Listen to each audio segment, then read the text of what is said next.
Eh dis donc machin là, c'est quoi le greffage? Oui, alors le greffage, eh ben c'est pas bien compliqué. Tu as beaucoup de variétés de plantes, souvent des arbres fruitiers par exemple, qui doivent être greffés parce qu'on a cherché à avoir un fruit qui soit bon, beau, mais pas très performant au niveau de la racine. Et donc, eh ben, tu vas le greffer sur une variété qui est bien pour ses racines.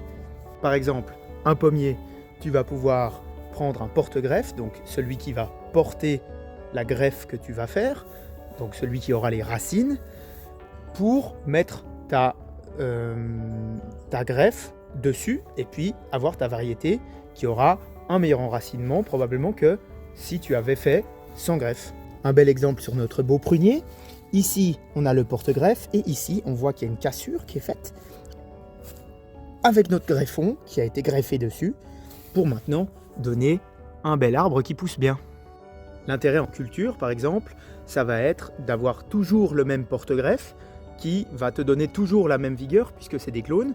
Et donc, tu arrives à gérer, en fait, tu as quasiment que les mêmes arbres parce que c'est à chaque fois le même porte-greffe et la même variété greffée. Donc, tu as la même vigueur et tu n'as pas besoin de te prendre la tête à en tailler un d'une certaine façon, puis l'autre un peu plus fort parce que il est un peu moins ou plus vigoureux. Enfin bref, voilà.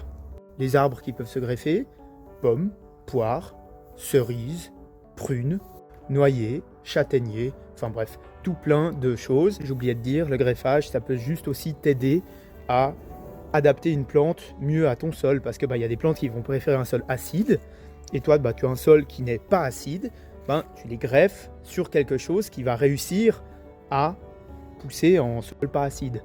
Mais attention, tu greffes pas tout avec n'importe quoi. Il faut que ce soit le même genre et la même espèce souvent. Le pommier, tu vas le greffer sur pommier. Le noyer, tu vas le greffer sur noyer. Tu as quelques petites exceptions, par exemple le poirier qu'on greffe sur cognacier. Mais enfin bref, il y a quelques petites exceptions, mais en gros, souvent, c'est même espèce. Et sinon, tu as certains fruitiers, comme le figuier par exemple, qui n'ont pas besoin d'être greffés. Là, tu vois, il n'y a aucune greffe. Et ils poussent très très bien. Je crois que c'est à peu près tout pour le greffage. Je vous fais la bise.